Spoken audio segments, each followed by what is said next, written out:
age of 13 should be able to use social media. Social media can be beneficial for kids under 13 as it provides a platform for them to connect with friends, share or make experiences, and build a community. It allows them to express and create creatively, discover new interests, and stay updated on current trends. Social media can also enhance communication skills and help develop a sense of digital literacy, teaching them how to navigate online spaces responsibly. However, it's essential and important for parents and guardians to guide and monitor their online activities to ensure a safe and positive online area. Allowing children under the age of 13 to use social media can have educational and social benefits. In an increasingly advanced world, early exposure to online platforms can help kids develop important digital literacy skills, teaching them to navigate and engage with technology. Social media also offers a space for creative expression, allowing children to share their hobbies, interests, and achievements with a broader audience, fostering a sense of accomplishment and self-expression. In education, social media is beneficial for a child's learning. Research made by the University of San Diego says 90% of adults use social media in their day-to-day life. Therefore, social media is an incredibly useful way for sending real-time communications to parents and guardians of school-aged children. Moreover, social media can facilitate social connections among children, especially in the ASD, or the autism spectrum disorder. A study by Yale Department of Psychiatry and Yale Child Study Center researchers found that adolescents with autism spectrum disorder derived higher friendship qualities through their use of social media. An analysis of the data showed that social media use was associated with better friendship quality in adolescents with ASD, but not in adolescents without ASD. Time spent on social media did provoke some anxiety in ASD, but not enough that they did not derive some social benefits from its use. This research highlights how social connections and relationship building for kids with ASD or those who might face social challenges in a normal and real-life setting. For kids in general, this study suggests that social media can serve as a valuable tool for fostering meaningful connections and relationships and friendships, especially for those who may find it difficult to establish a friendship through conventional means. Social media can also be a place to seek support and help. It can open up opportunities to offer support to friends and families that may be experiencing a particular issue. On the other side, for some young kids, it can be a place where they can seek support if they are going through something they cannot talk to those close to them about. Research found by the National Alliance of Mental Illness says there are numerous online communities dedicated to mental health concerns. Platforms like Instagram and Twitter host accounts where individuals share their mental health journeys, coping mechanisms, and words of encouragement. These spaces can be instrumental for young people dealing with mental health challenges. But all in all, how can the kids know who is friend and who is foe?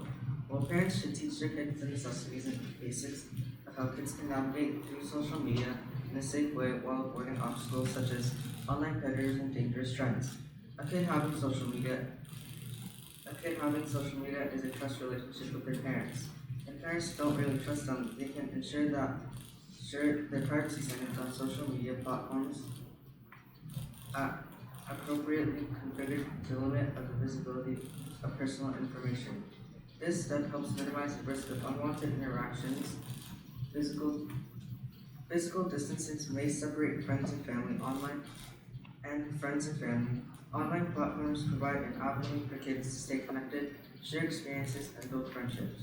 This virtual social interaction can contribute to the development of important social skills and a sense of belonging.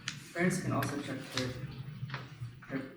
their kids' profiles and posts, and they can also check to keep their electronic devices in open, common areas of the home, considering setting time limits for their use.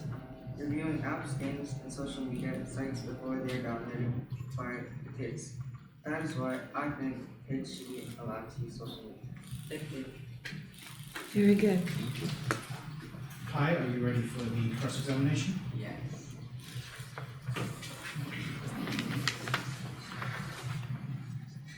Please define the term social media.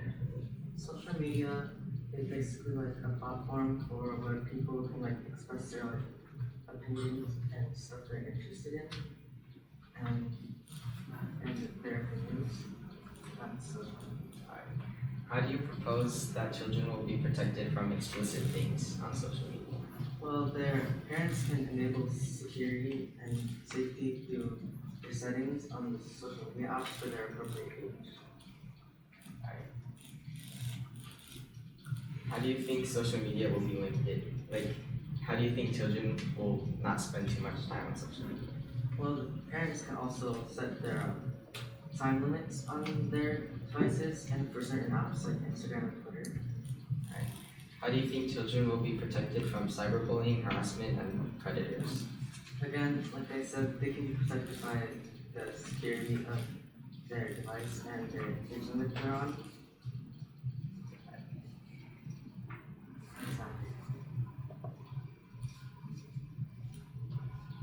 Do you think social media is beneficial for the mental health of children?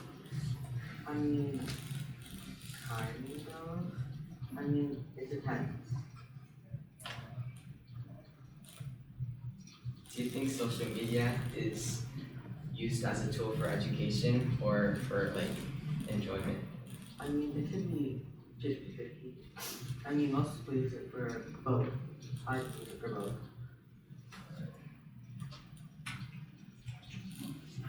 No further questions. No further questions. No further questions. Kai, are you ready to begin next with instruction? Yes.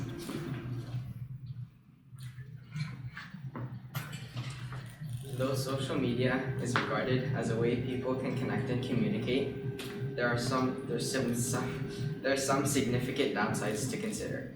Mental and even physical well-being can be negatively affected by social media, making it a bad thing for children to have access to.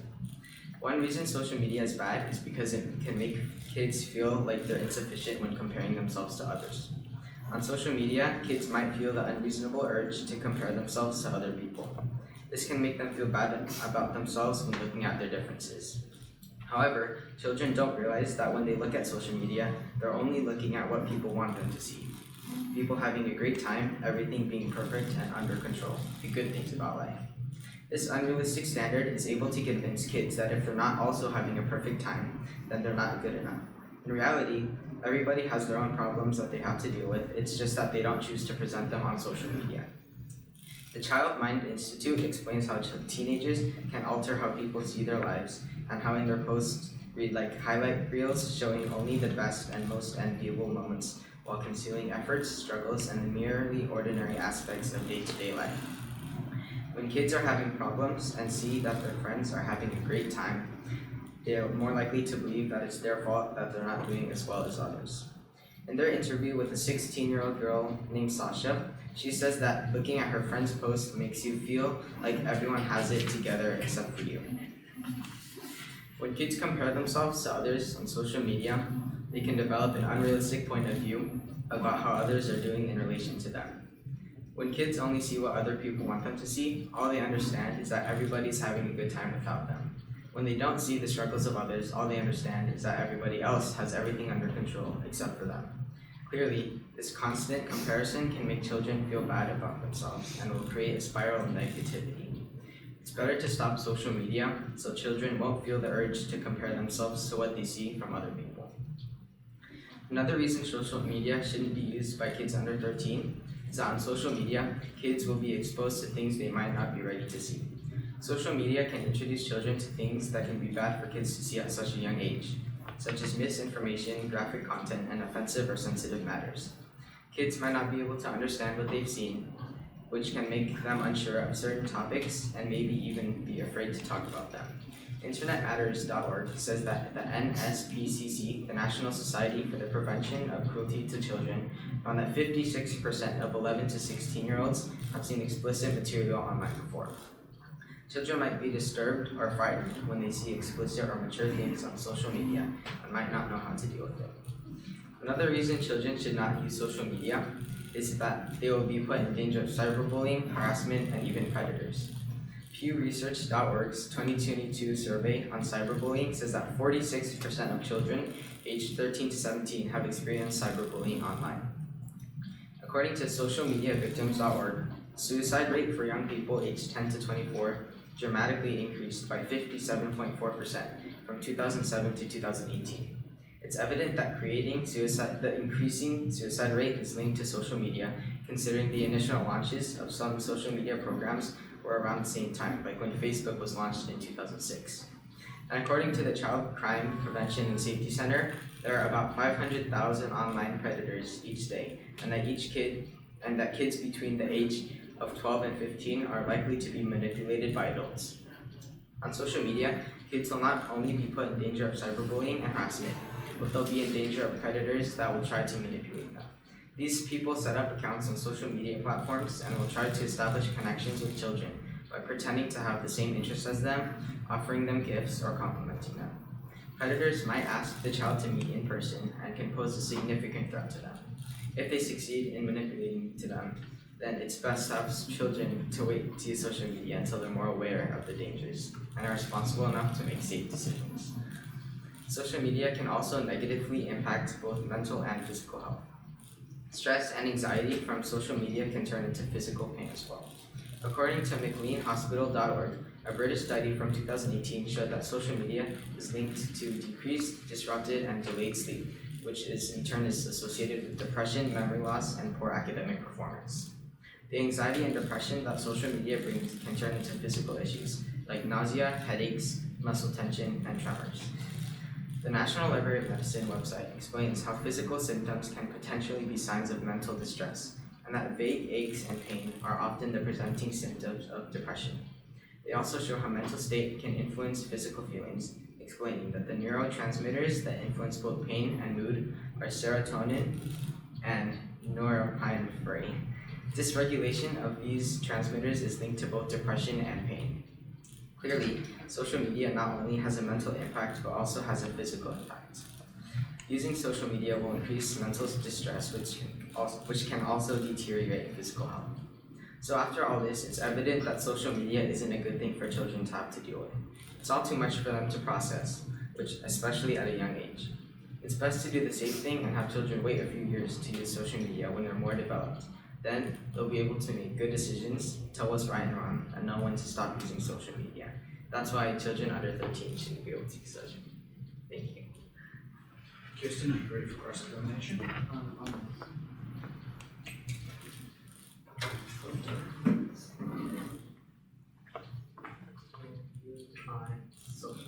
Social media is platforms that people can use to interact with each other and post things about themselves, like videos and articles and pictures and stuff, and they can use it to interact with each other online. What about looking up the information on social media? Well, looking up information on social media can be good when using trusted sources. However, there are a lot of things on social media that are untrue. Like spreading false rumors is a huge issue of social media.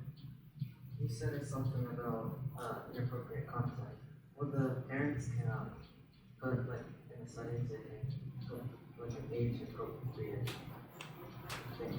Yeah, but there are always going to be some things that bypass those filters. Like the social media companies can't block every single explicit video that is on the social media platform, so there's always a possibility children will see those kind of things.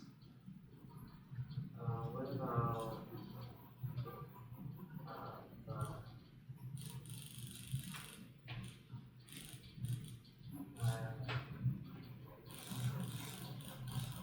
I think that's all the questions. Alright.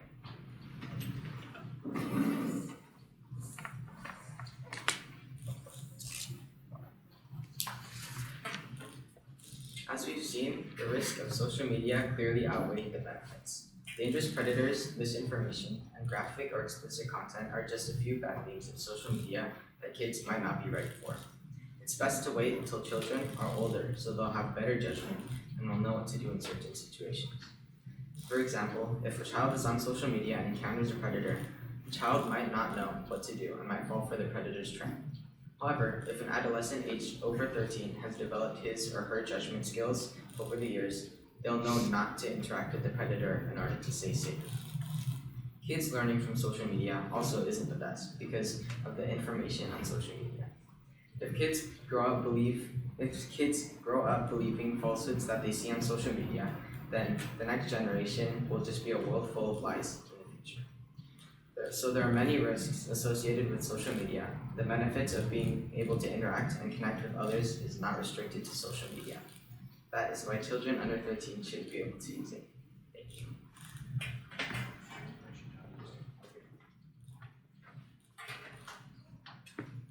Yes, I still believe that social media is still good because it can give information to help kids who support help.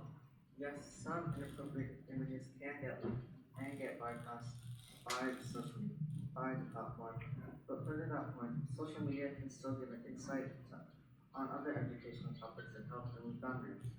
Social media can still remove the boundaries of meeting and greeting people and forming bonds beyond borders. Again, for children who may have disability or may not feel that they can connect with others within the community, it can still be a great way to communicate with other people who share their ideas and interests. Yes, there are still online predators online, but we can avoid that by the child's parents or guardian teaching them ways of what not to do and what to do online. Therefore, I still believe social media still offers many kids an outlet for learning and creativity while providing a chance to interact with others. Thank you.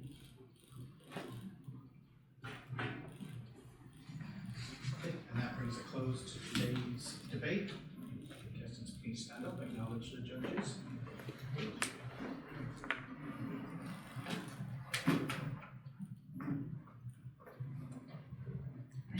Thank you, gentlemen.